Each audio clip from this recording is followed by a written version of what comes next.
Assalamualaikum warahmatullahi wabarakatuh. Saya perwakilan dari kelompok saya akan mempresentasikan apa yang sudah kami kerjakan dengan judul perbandingan kinerja algoritma logistik regression dan decision tree dalam memprediksi churn pelanggan layanan berlangganan. Kami terdiri dari 5 orang. Yang pertama dari Ahmad Lutfi Ihwana, kemudian ada Amir Salur Ramadan, kemudian ada Muhammad Salman Fauzi, kemudian ada Muhammad Yazidan, saya sendiri, dan Nizar Yudho Islami. Latar belakang dari yang kami kerjakan yaitu churn pelanggan merupakan permasalahan umum yang berdampak besar pada perusahaan, terutama berbasis layanan berlangganan atau subscription. Untuk mempertahankan pelanggan, perlu dilakukan analisis prediktif. Oleh karena itu, kami menggunakan pendekatan machine learning untuk membandingkan efektivitas dua algoritma populer dalam memprediksi churn. Kemudian, rumusan masalah yang kami ambil, yang pertama itu ada bagaimana kinerja logistik regression dalam prediksi churn. Kemudian, bagaimana kinerja decision tree dalam memprediksi churn.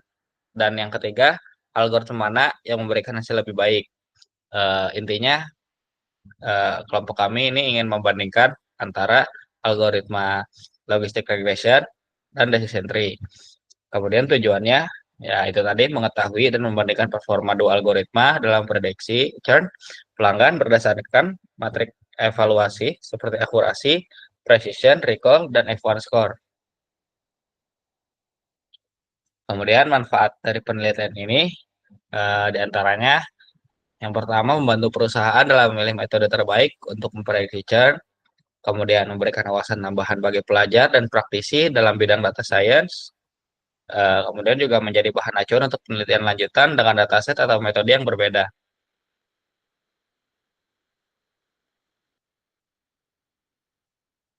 Kemudian konsep churn dan algoritma ini, yang algoritma yang kami ambil, yaitu pelanggan churn adalah pelanggan yang berhenti menggunakan layanan. Dalam bisnis, ini adalah indikator penting untuk retensi pelanggan. Kemudian algoritma logistik regression adalah metode klasifikasi yang menghasilkan probabilitas sederhana, cepat, dan cocok untuk data yang linear. Kemudian algoritma decision tree adalah model yang berbasis pohon keputusan yang membagi data berdasarkan fitur. Lebih fleksibel dan mudah dipahami, namun rawan overfitting. Kemudian yang selanjutnya akan dijelaskan oleh Amir. Oke, di sini saya akan menjelaskan proses ETL dari data pelanggan. Di sini kami menggunakan tools yaitu Pentaho untuk proses ETL-nya. Jadi pertama ini saya itu menginput CSV input untuk membaca data pelanggan, file CSV. Lalu yang kedua itu select values, transformnya untuk memilih kolom yang penting. Yang ketiga, kalkulator untuk menghitung rata-rata bulanan. Yang keempat, memakai value mapper, yaitu untuk mengubah paket layanan ke bentuk numerik. Lalu yang terakhir itu tabel output untuk menyimpan MySQL dari tabel pelanggan yang sebelumnya.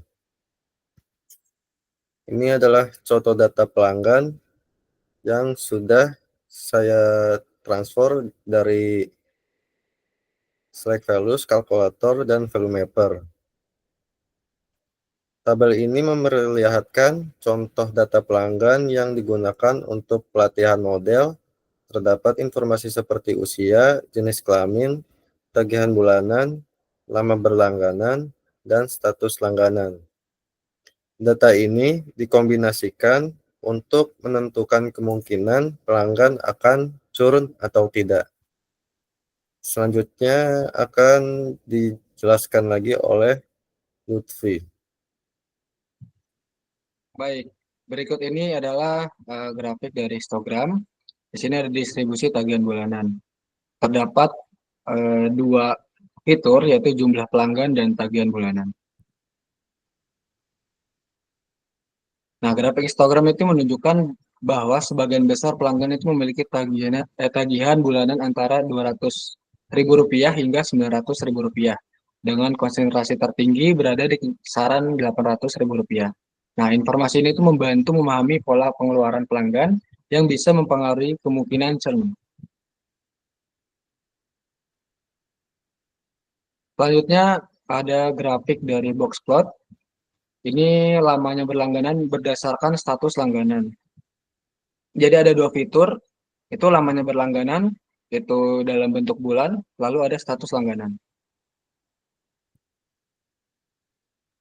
Nah, grafik Boxplot itu menunjukkan bahwa durasi pelanggan churn dan non-churn itu tidak memiliki perbedaan signifikan. Namun, adanya outlier pada kelompok churn menunjukkan bahwa beberapa pelanggan itu bisa saja berhenti meski baru sebentar berlangganan. Selanjutnya akan dijelaskan oleh Saudara Salman. Baik, di sini menampilkan rata-rata pengguna kuota versus status langganan. Jadi pada grafik ini menunjukkan perbandingan rata-rata penggunaan kuota antara pelanggan churn dan tidak churn.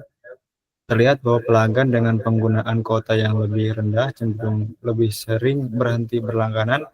Hal ini dapat mengidentifikasi kurangnya ketertarikan terhadap pelayanan.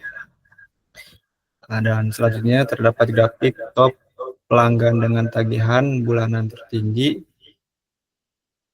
Jadi dari grafik bar ini terlihat bahwa tidak semua pelanggan dengan tagihan besar tetap berlangganan.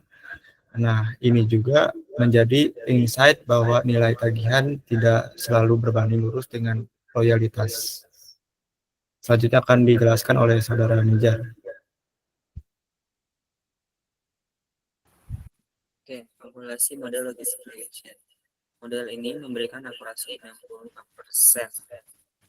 Terlihat dalam bentuk angka dan grafik biru di kanan, yang mana true positif 10 model berhasil memprediksikan dengan benar, kemudian true negatif 3 model berhasil memprediksi tidak dengan benar, false positif 3 model salah memprediksikan padahal tidak, dan false negatif 4 model salah memprediksi tidakkan padahal kan.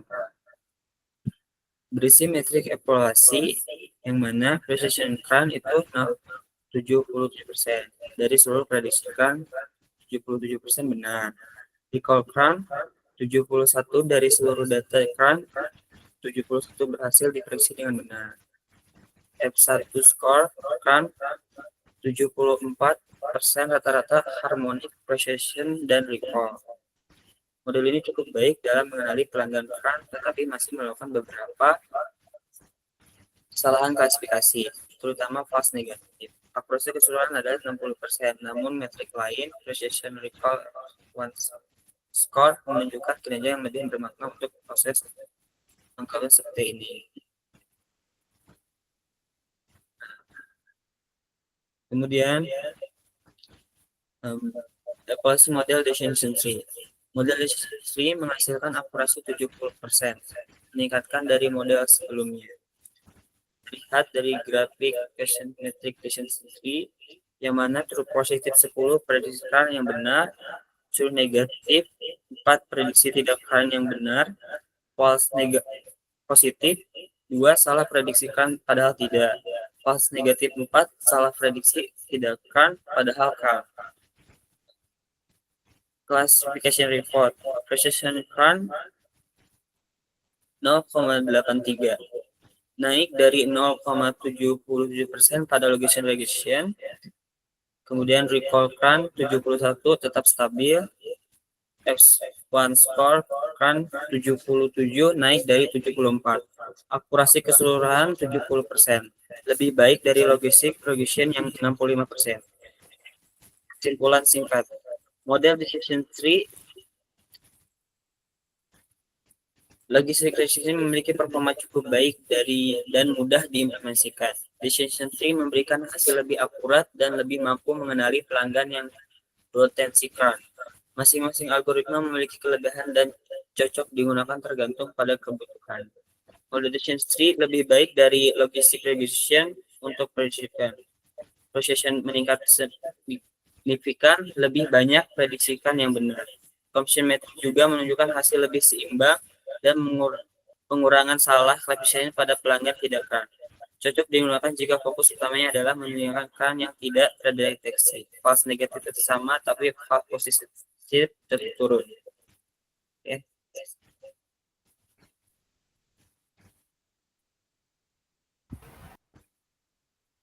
Tutup Jit. Baik, mungkin itu saja presentasi dari kelompok kami. Kurang lebihnya mohon maaf. Wassalamualaikum warahmatullahi wabarakatuh. Waalaikumsalam. Waalaikumsalam warahmatullahi wabarakatuh.